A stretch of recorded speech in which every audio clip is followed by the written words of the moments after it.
आपकी खुशी में, आपके गम में, आपकी आंसुओं में, आपकी मुस्कुराहटों में, आपके आज में, आपके कल में, आपके साथ होगी एक कहानी और मैं। नमस्कार दोस्तों, आप सभी का स्वागत है मेरे चैनल कथा सागर में। आज मैं आप सब लोगों के लिए मुंशी प्रेमचंद जी के उपन्यास निर्मला का 9वां भाग लेके आई हूँ। अब तक की कहानी में हमने जाना कि निर्मला जब अपनी छोटी बहन की शादी के लिए मायके गई थी, तब से वो मायके से वापस लौटी नहीं। वकील साहब ने कई बार उसे बुलाने की कोशिश की। इसी बीच सुधा अपने बेटे के साथ निर्मला के घर पहुंच गई मिलने के लिए, लेकिन एक अनहोनी घटित हुई और सुधा ने अपना बच्चा खो दिया। बस इस घटना के बाद निर्मला को सुधा के पास वापस आना ही पड़ा। तो चलिए अब आगे की कहानी देखते हैं। ये कहानी अगर आपको अच्छी लगे तो इसे लाइक, चैनल को सब्सक्राइब और इसे अपने दोस्तों और जानकारों में शेयर ज़रूर कीजिएगा। तो चलिए इसके आगे की कहानी सुनते हैं। अब की सुधा के साथ निर्मला को भी आना पड़ा। वो तो मैके में कुछ दिन और रहना चाहती थी, लेकिन शोकातुर सुधा अकेले कैसी रही। उसको आखिर आना ही पड़ा। रुक्मणी ने भूंगी से कहा, देखती है बहू मैके से कैसा निखर कर आई है। भूंगी ने कहा, दीदी माँ के हाथ की रोटियां लड़कियों को बहुत अच्छी लगती है। रुक्मणी, ठीक कहती है भूंगी, खिलाना तो बस माँ ही जानती है। निर्मला को ऐसा मालूम हुआ कि घर का कोई आदमी उसके आने से खुश नहीं। मुंशी जी ने खुशी तो बहुत दिखाई, पर हृदयगत चिंता को छिपा न सकी। बच्ची का नाम सुधा ने आशा रख दिया था। वो आशा की मूर्ति सी थी, देखकर सारी चिंता भाग जाती थी। मुंशी जी ने उसे गोद में लेना चाहा तो रोने लगी। दौड़कर माँ से लिपट गई, मानो पिता को पहचानती ही नहीं। मुंशी जी ने मिठाइयों से उसे परचाना चाहा। घर में कोई नौकर तो था नहीं। जाकर सियाराम से 2 आने की मिठाइयाँ लाने को कहा। जियाराम भी बैठा हुआ था। बोल उठा, हम लोगों के लिए तो कभी मिठाइयाँ नहीं आती। मुंशी जी ने झुंझलाकर कहा, तुम लोग बच्चे नहीं हो। जियाराम, और क्या बूढ़े हैं? मिठाइयाँ मंगवा कर रख दीजिए तो मालूम हो कि बच्चे हैं या बूढ़े। निकालिए 4 आना और आशा की बदौलत हमारे नसीब भी जागे। मुंशी जी, मेरे पास इस वक्त पैसे नहीं हैं। जाओ सिया, जल्दी आना। जियाराम, सिया नहीं जाएगा, किसी का गुलाम नहीं है। आशा अपने बाप की बेटी है तो वो भी अपने बाप का बेटा है। मुंशी जी, क्या फिजूल की बातें करते हो? नन्ही सी बच्ची की बराबरी करते तुम्हें शर्म नहीं आती? जाओ सियाराम, ये पैसे लो।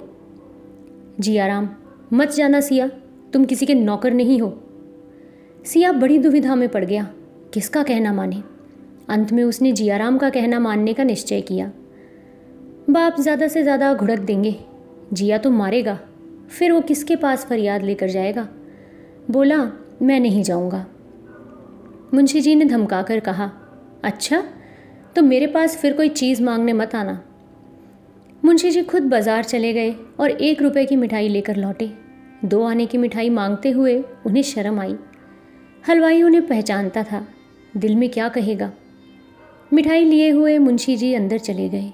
सियाराम ने मिठाई का बड़ा सा दोना देखा तो बाप का कहना न मानने का उसे दुख हुआ। अब वो किस मुंह से मिठाई लेने अंदर जाएगा। बड़ी भूल हुई। वो मन ही मन जियाराम को चोटों की चोट और मिठाई की मिठास में तुलना करने लगा। सहसा भूंगी ने 2 तश्तरियाँ दोनों के सामने लाकर रख दी। जियाराम ने बिगड़कर कहा, इसे उठा ले जा। भूंगी, काहे को बिगड़ते हो बाबू, क्या मिठाई अच्छी नहीं लगती? जियाराम, मिठाई आशा के लिए आई है, हमारे लिए नहीं। ले जा, नहीं तो सड़क पर फेंक दूंगा।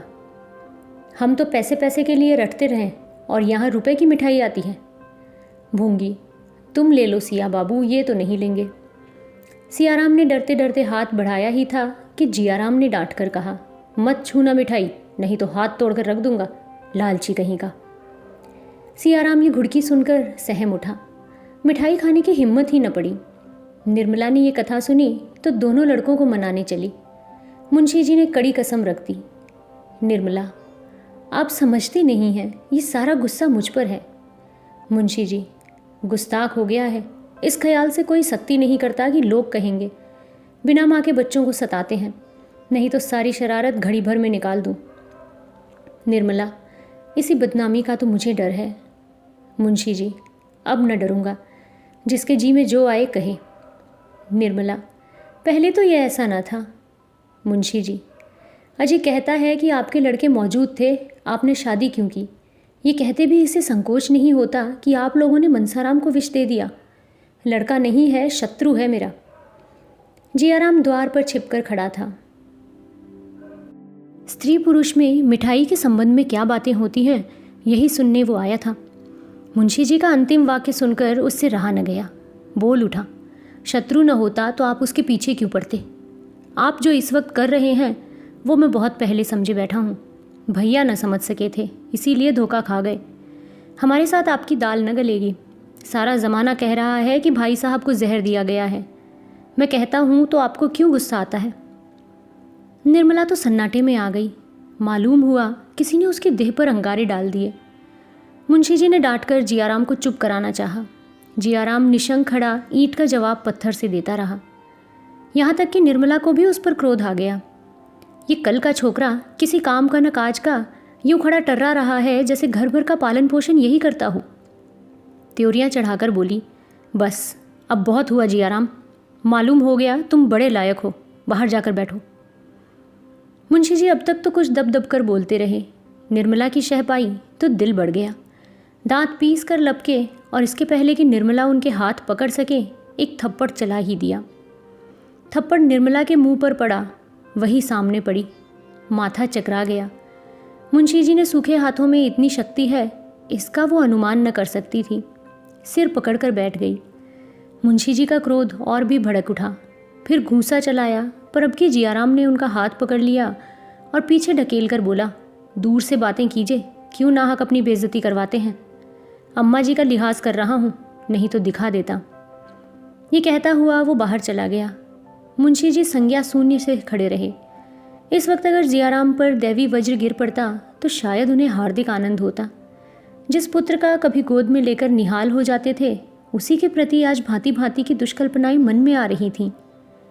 रुक्मणी अब तक तो अपनी कोठरी में थी। अब आकर बोली, बेटा, अपने बराबर का हो जाए तो उस पर हाथ नहीं छोड़ना चाहिए। मुंशी जी ने होठ चबाकर कहा, मैं इसे घर से निकाल कर छोड़ूंगा। भीख मांगे या चोरी करे, मुझसे कोई मतलब नहीं। रुक्मणी, नाक किसकी कटेगी इसमें? मुंशी जी, इसकी मुझे कोई चिंता नहीं। निर्मला, मैं जानती कि मेरे आने से ये तूफान खड़ा हो जाएगा तो भूल कर भी ना आती। अब भी भला है, मुझे भेज दीजिए, इस घर में मुझसे ना रहा जाएगा। रुक्मणी, तुम्हारा बहुत लिहाज करता है बहू, नहीं तो आज अनर्थ ही हो जाता। निर्मला, अब और क्या अनर्थ होगा दीदी जी, मैं तो फूंक फूंक कर पाँव रखती हूँ, फिर भी अपयश लग ही जाता है। अभी घर में पाँव रखते देर नहीं हुई और ये हाल हो गया। ईश्वर ही कुशल करे। रात को भोजन करने कोई न उठा। अकेले मुंशी जी ने खाया। निर्मला को आज नई चिंता हो गई, जीवन कैसे पार लगेगा। अपना ही पेट होता तो विशेष चिंता न थी, अब तो एक नई विपत्ति गले पड़ गई थी। वो सोच रही थी कि मेरी बच्ची के भाग्य में क्या लिखा है राम। चिंता में नींद कब आती है। निर्मला चारपाई पर करवटें बदलती रही थी। कितनी चाहती थी कि नींद आ जाए, पर नींद ने न आने की कसम खा ली थी।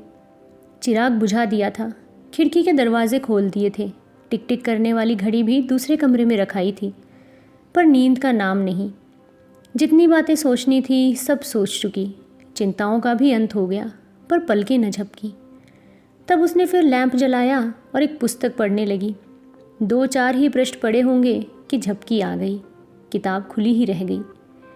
सहसा जियाराम ने कमरे में कदम रखा। उसके पांव थर थर काँप रहे थे। उसने कमरे में ऊपर नीचे देखा। निर्मला सोई हुई थी। उसके सिरहाने ताक पर एक छोटा सा पीतल का संदूकचा रखा हुआ था। जियाराम दबे पांव गया, धीरे से संदूकचा उतारा और बड़ी तेजी से कमरे के बाहर निकला। उसी वक्त निर्मला की आंखें खुल गईं, चौंक कर उठ खड़ी हुई। द्वार पर आकर देखा, कलेजा धक से हो गया। ये क्या है जियाराम, मेरे कमरे में क्या करने आया था? कहीं मुझे धोखा तो नहीं हुआ? शायद दीदी जी के कमरे से आया हो। यहाँ उसका काम ही क्या था? शायद मुझसे कुछ कहने आया हो, लेकिन इस वक्त क्या कहने आया होगा? इसकी नीयत क्या है? उसका दिल कांप उठा। मुंशी जी ऊपर छत पर सो रहे थे। मुंडेर न होने के कारण निर्मला ऊपर न सो सकती थी।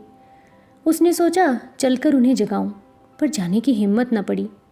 शक्की आदमी है, न जाने क्या समझ बैठे और क्या करने पर तैयार हो जाए। आकर फिर अपनी पुस्तक पढ़ने लगी। सवेरे पूछने पर आप ही मालूम हो जाएगा, कौन जाने मुझे धोखा ही हुआ हो। नींद में कभी कभी धोखा हो जाता है, लेकिन सवेरे पूछने का निश्चय कर उसे फिर नींद नहीं आई।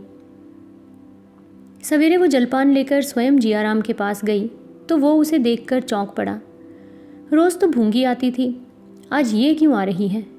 निर्मला की ओर ताकने की उसकी हिम्मत न पड़ी। निर्मला ने उसकी ओर विश्वासपूर्ण नेत्रों से देखकर पूछा, रात को तुम मेरे कमरे में गए थे? जियाराम ने विस्मय दिखाकर कहा, मैं? भला मैं रात को क्या करने जाता? क्या कोई गया था? निर्मला ने इस भाव से कहा मानो उसे उसकी बात का पूरा विश्वास हो गया।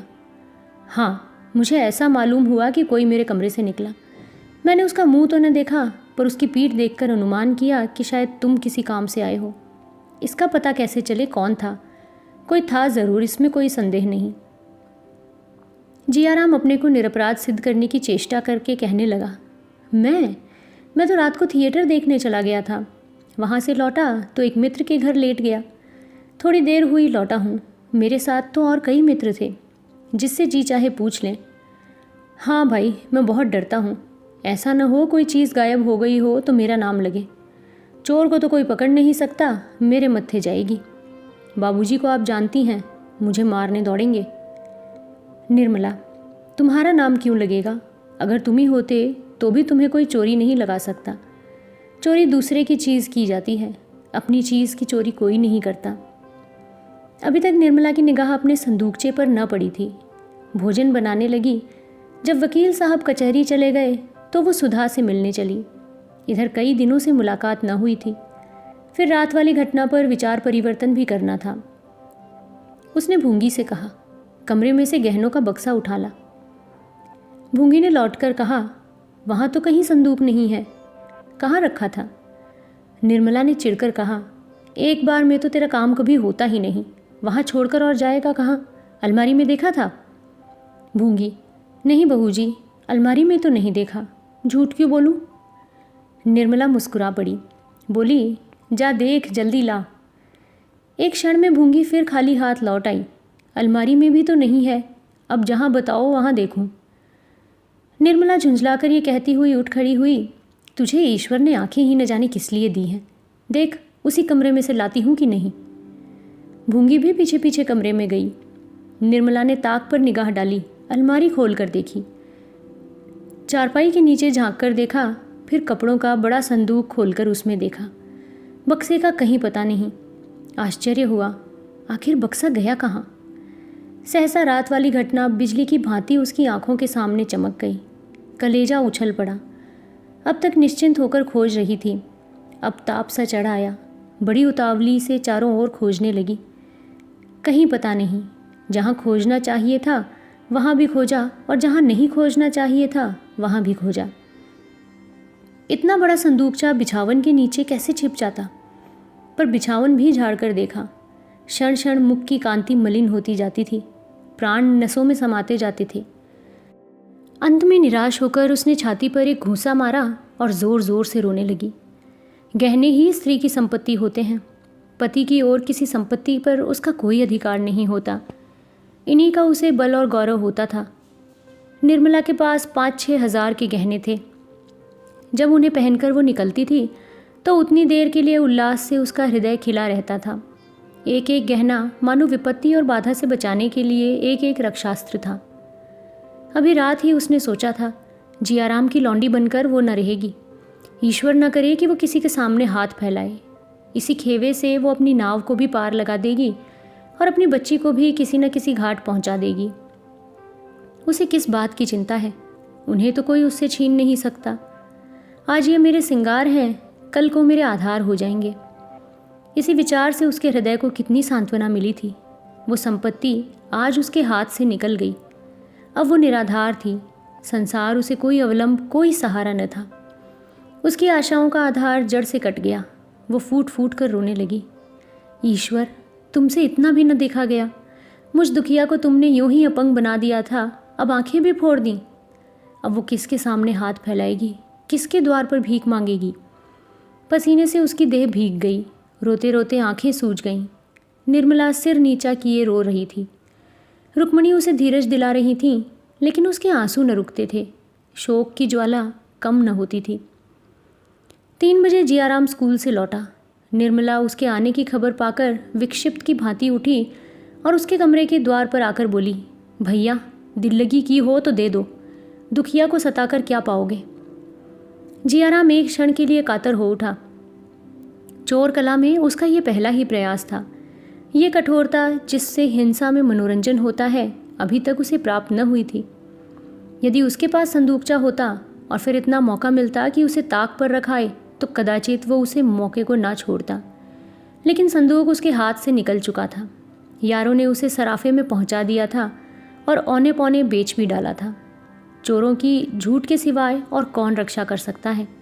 बोला, भला अम्मा जी, मैं आपसे ऐसी दिल लगी करूँगा? आप अभी तक मुझ पर शक करती जा रही हैं।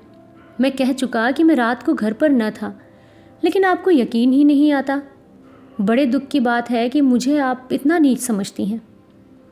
निर्मला ने आंसू पोंछते हुए कहा, मैं तुम्हारे पे शक नहीं करती भैया, तुम्हें चोरी नहीं लगाती। मैंने समझा शायद दिल लगी की हो।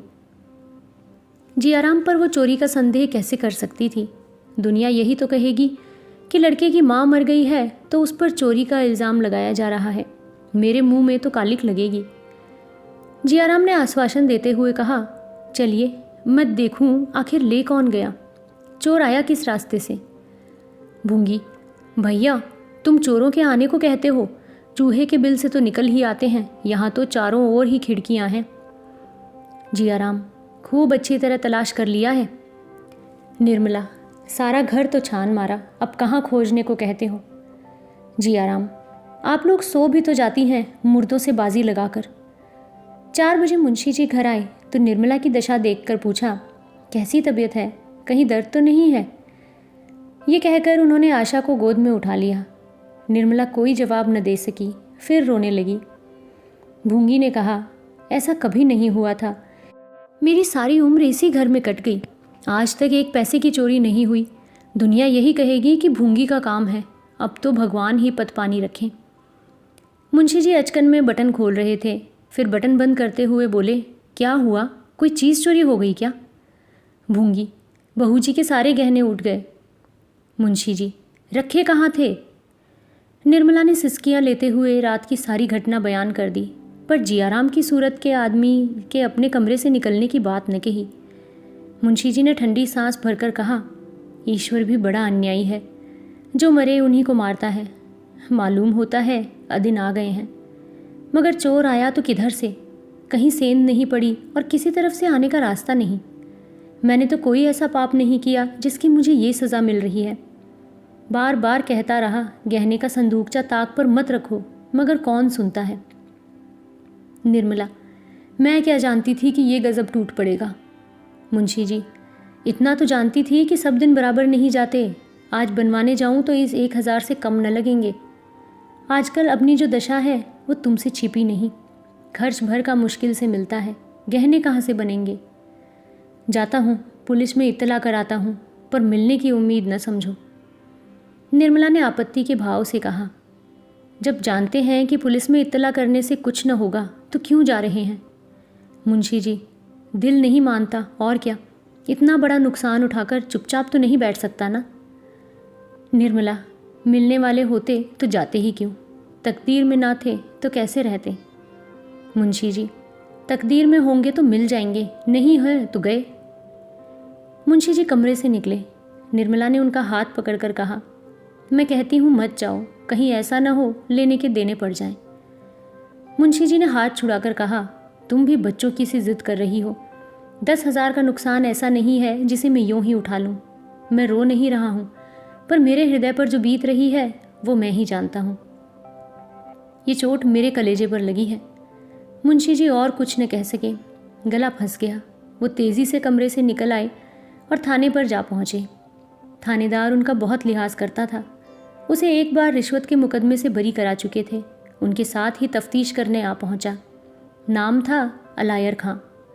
शाम हो गई थी। थानेदार ने मकान के अगवाड़े पिछवाड़े घूम घूम कर देखा। अंदर जाकर निर्मला के कमरे को गौर से देखा। ऊपर की मुंडेर की जांच की, मोहल्ले के 2-4 आदमियों से चुपके चुपके कुछ बातें की और तब मुंशी जी से बोले, जनाब, खुदा की कसम ये किसी बाहर के आदमी का काम नहीं। खुदा की कसम अगर कोई बाहर का आदमी निकले तो आज से थानेदारी करना छोड़ दूँ। आपके घर में कोई मुलाजिम ऐसा तो नहीं है जिस पर आपको शुबहा हो? मुंशी जी, घर में तो आजकल सिर्फ एक महरी है। थानेदार, अजी वो पगली है, ये किसी बड़े शातिर का काम है, खुदा की कसम। मुंशी जी, तो घर में और कौन है? मेरे 2 लड़के हैं, स्त्री है और बहन है, इनमें से अब मैं किस पर शक करूं? थानेदार, खुदा की कसम घर ही के किसी आदमी का काम है, चाहे वो हो कोई भी। इंशाअल्लाह 2-4 दिन में आपको इसकी खबर दूंगा। ये तो नहीं कह सकता कि माल भी सब मिल जाएगा, पर खुदा की कसम चोर ज़रूर पकड़ दिखाऊंगा। थानेदार चला गया तो मुंशी जी ने आकर निर्मला से उसकी बातें कहीं। निर्मला सहम उठी। आप थानेदार से कह दीजिए तफ्तीश ना करें, आपके पैरों पड़ती हूँ। मुंशी जी, आखिर क्यों? निर्मला, अब क्यों क्या बताऊँ, वो कह रही है कि घर ही के किसी आदमी का काम है। मुंशी जी, उसे बकने दो। जियाराम अपने कमरे में बैठा हुआ भगवान को याद कर रहा था। उसके मुंह पर हवाइयाँ उड़ रही थीं। सुन चुका था कि पुलिस वाले चेहरे से भांप जाते हैं। बाहर निकलने की हिम्मत ही न पड़ती थी। दोनों आदमियों में क्या बातें हो रही हैं ये जानने के लिए वो छटपटा रहा था। ज्यों ही थानेदार चला गया और भूंगी किसी काम से बाहर निकली, जियाराम ने पूछा, थानेदार क्या कह रहा था भूंगी? भूंगी ने पास आकर कहा, दाढ़ीजार कहता था घर ही के किसी आदमी का काम है, बाहर का कोई नहीं है। जियाराम, बाबूजी ने कुछ नहीं कहा? भूंगी, कुछ तो नहीं कहा, खड़े हूँ करते रहे। घर में एक भूंगी ही गैर है ना, अब तो सब अपने ही हैं। जियाराम, मैं भी तो गैर हूँ, तू ही क्यों? भूंगी, तुम गैर काहे हो भैया? जियाराम, बाबूजी ने थानेदार से कहा नहीं घर में किसी पर उनका शुबहा नहीं है। भूंगी, कुछ तो कहते नहीं सुना, बेचारे थानेदार ने भले ही कहा भूंगी तो पगली है, पर वो क्या चोरी करेगी, बाबूजी तो मुझे फंसाए ही देते थे। जियाराम, तब तो तू भी निकल गई, अकेला मैं ही रह गया।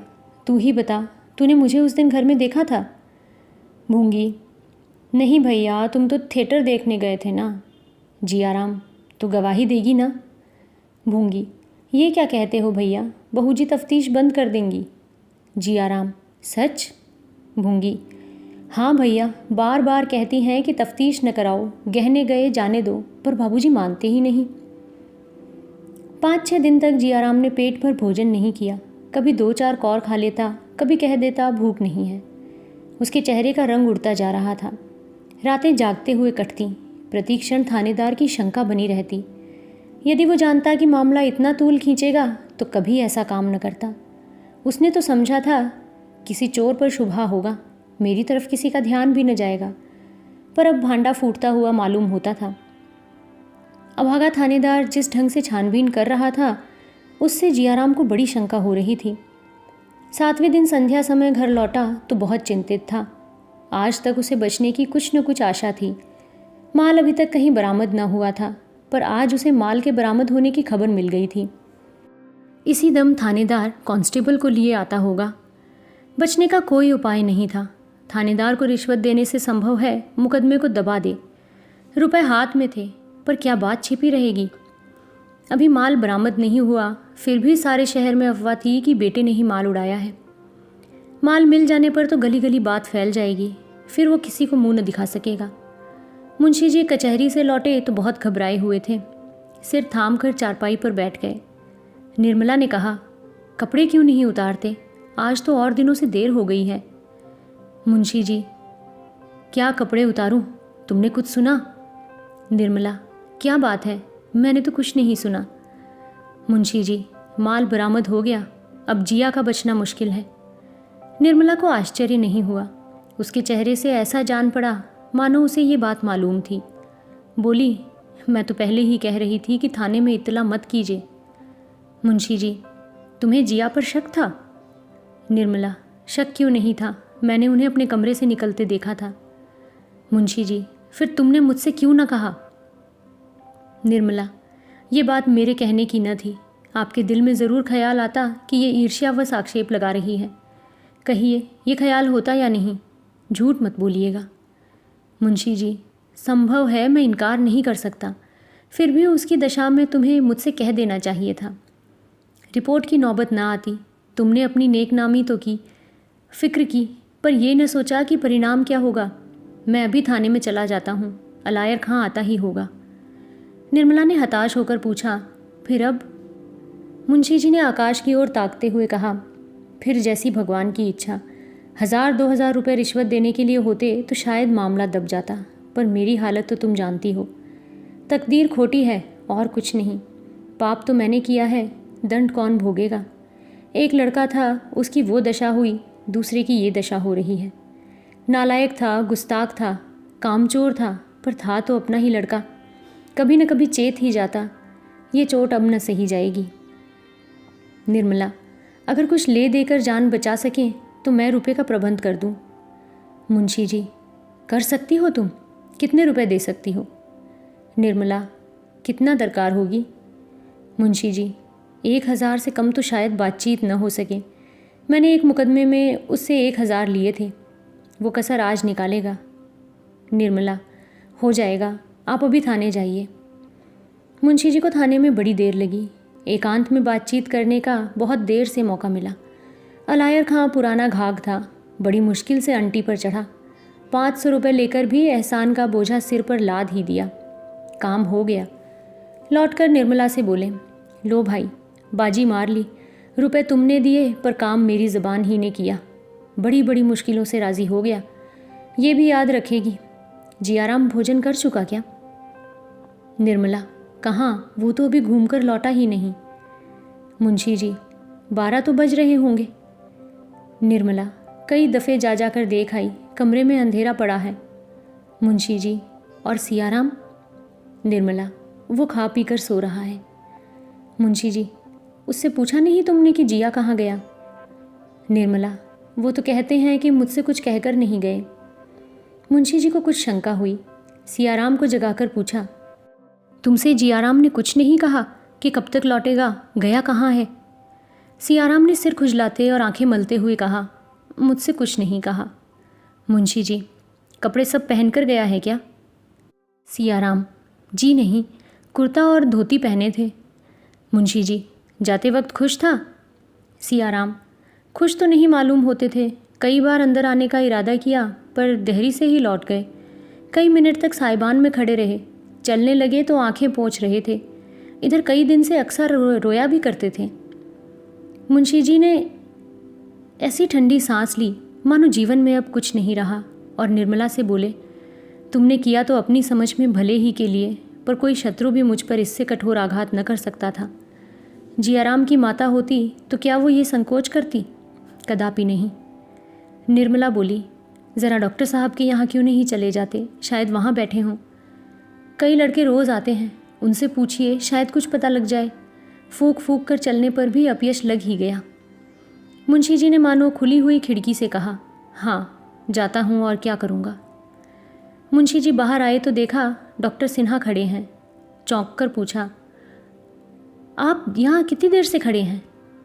डॉक्टर, जी नहीं, मैं तो अभी अभी आया हूँ।